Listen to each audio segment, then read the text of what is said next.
Quando chegamos ao Grupo Recanto, a sensação é que estamos em uma chácara para passar o final de semana. Tranquilo, aconchegante e com muito verde. Os ambientes, como quartos, salas e outras dependências, tudo muito limpo e organizado. Quem nos recebe é o diretor e fundador da empresa, Fabrício Silberman. Olhando hoje ele assim, não dá para imaginar que conheceu muito bem o mundo das drogas. O Grupo Recanto, na verdade, ele tem esse processo de ter a mistura do profissional com o empírico. E isso é um pouco da minha verdade e da minha vida.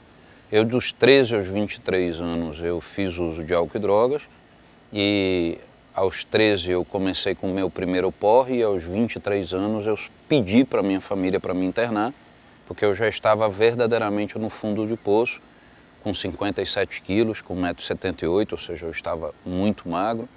Já tinha passado algumas vezes por delegacias, por porte de droga, e já tinha vivido 2 situações de princípio de overdose. Mas graças a Deus nada demais aconteceu comigo, e eu pedi para ser internado. A minha família teve que mover mundos e fundos, né, para conseguir me internar. Eu morava em Belém, fui para São Paulo, e em São Paulo eu passei minha internação. E graças a Deus, há 23 anos, 4 meses e alguns dias, 3, 4 dias, eu não uso drogas, nem álcool. E eu voltei para a minha vida normal, tinha 23 anos. Eu era um cara ainda com todo o processo da juventude. Então eu pude trabalhar, eu entrei como vendedor na Souza Cruz, eu fui promovido 7 vezes em 12 anos e meio. Então eu entrei como vendedor e saí como gerente de matriz. Eu fiz marketing, né, administração e marketing, e na Souza Cruz ainda eu fiz um MBA de gestão empresarial. E no final disso, já mudando para Recife, porque minha esposa é daqui, a gente resolveu fazer um projeto final do curso. E esse projeto se chamou Grupo Recanto. Na época, só no papel, mas com a ideia e a percepção de que a gente poderia fazer algo diferente. Quando você está dentro do processo, a gente chama de adicto e adicção.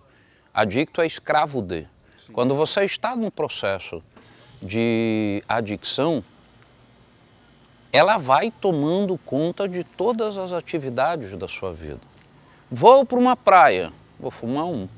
Vou para uma balada, vou cheirar alguma coisa ou tomar algum êxtase da vida.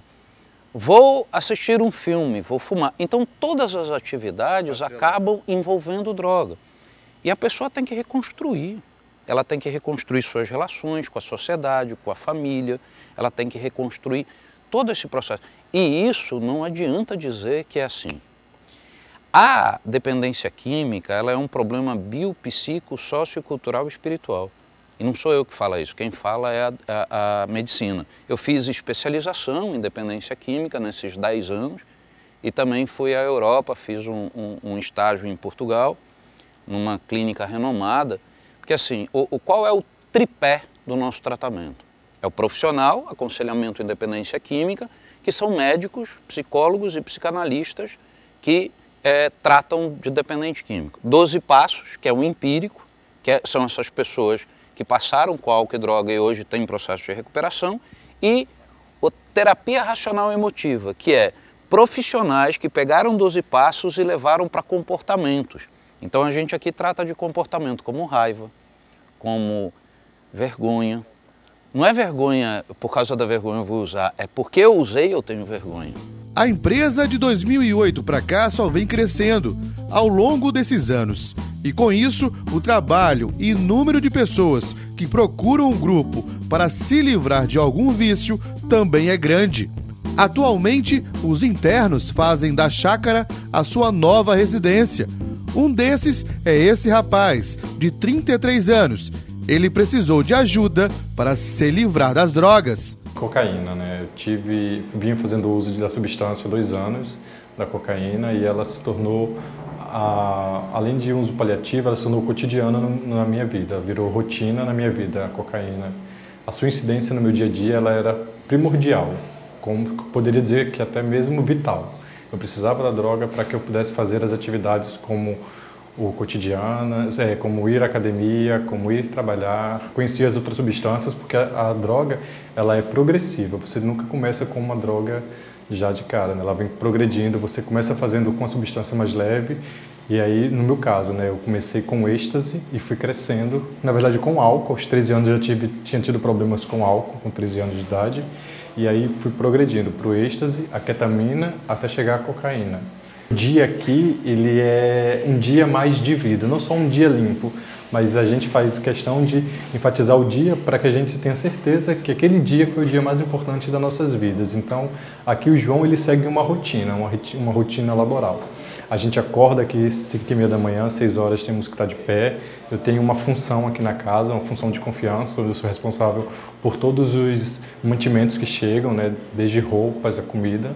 A gente tem os horários de refeição, nós temos os horários de atividade física, nós temos que mantermos nossas camas limpas, nós temos quarto comunitário, são quartos que chegam a ter de 8 a 10 pessoas, então você faz ali uma intermediação de convívio que você tem que saber trabalhar com os outros internos. Quando eu sair daqui eu planejo voltar, ter essa incumbência de manter esse padrão que eu tenho hoje aqui na clínica fora, um padrão que é justamente de você ter uma rotina, porque com o uso da substância eu comecei a perder, eu comecei a ter o descontrole. Eu chegava a trabalhar, ia ao trabalho ao meio-dia só, saindo de lá às 18 horas. Eu não conseguia cumprir uma carga horária. E mesmo quando eu estava no trabalho, eu fazia uso da substância para poder ter a atividade mental ativada para fazer atividade com maior rapidez e poder ir embora mais cedo para fazer o uso. Isso ficou no passado. Isso, na verdade, com a clínica, com o internamento, com as terapias, os psiquiatras, os psicólogos, isso ficou no passado, isso faz parte do passado.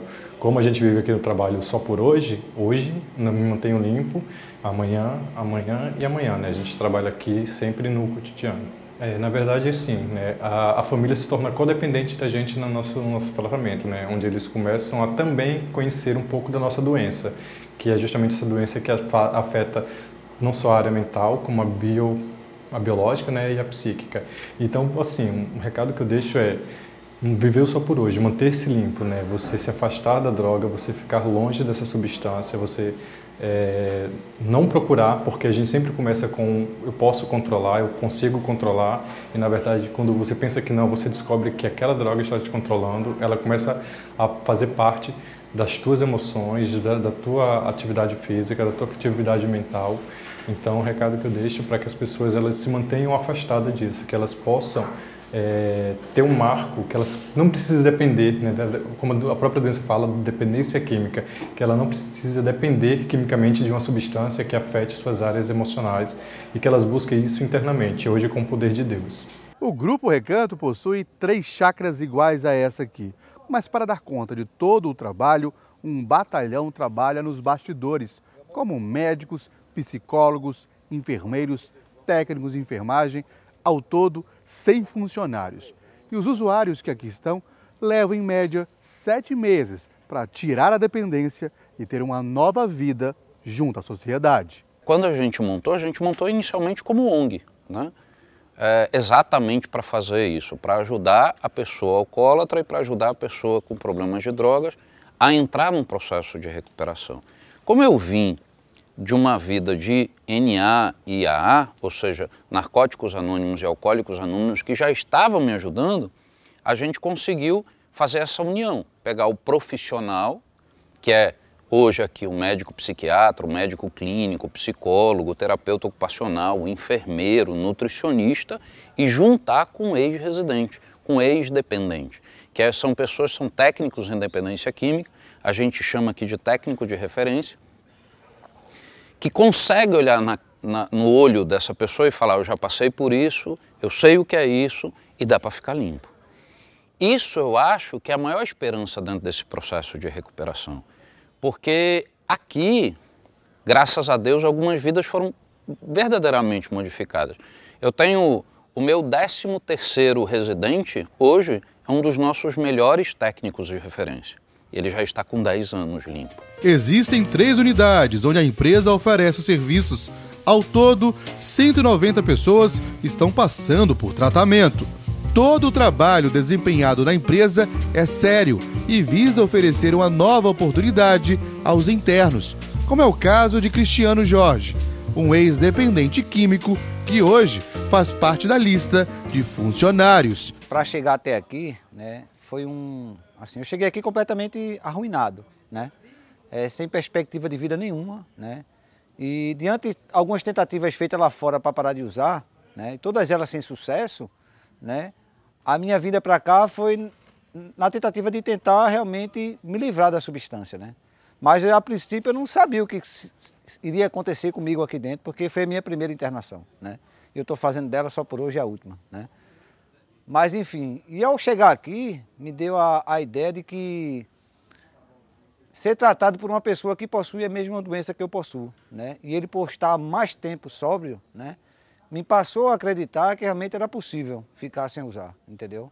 Então, a partir desse momento aí, né, eu me dei uma oportunidade, né, de olhar para dentro de mim, né, que não foi uma questão só de parar de usar droga, né. Aqui eu pude conhecer a minha doença, que eu também não sabia que era portador de uma doença, e aqui eu identifiquei realmente que eu sou um adicto. Eu passei 7 anos no crack, né, entendeu, antes de me internar, né, com falências em todas as áreas, né, como eu havia falado, né, perdi um casamento de 15 anos, né, com 3 filhos dessa relação, né, e cheguei aqui separado já dessa relação há 3 anos e meio, né, cheguei aqui com 35 anos de idade, no dia 14/7/2008, né, e a partir daí, né, eu posso dizer assim que nasceu uma outra pessoa, né, entendeu? A partir daí eu comecei a perceber que era possível. Aqui dentro eu comecei a perceber que era possível realmente fazer algo, né, em relação a um processo de mudança em relação à minha pessoa, né, coisa que eu nunca na minha vida tinha imaginado que poderia acontecer. Eu já tentei parar por diversas vezes, nunca, né. Isso aqui, né, só não me deixou sóbrio, né, entendeu? Isso aqui me fez resgatar o amor que eu tenho pela minha mãe, né? Isso aqui me fez resgatar o amor que eu tenho por um Deus que eu até então não entendia, né? E aqui eu também passei a entender, né? Aqui eu pude realmente ser visto, né?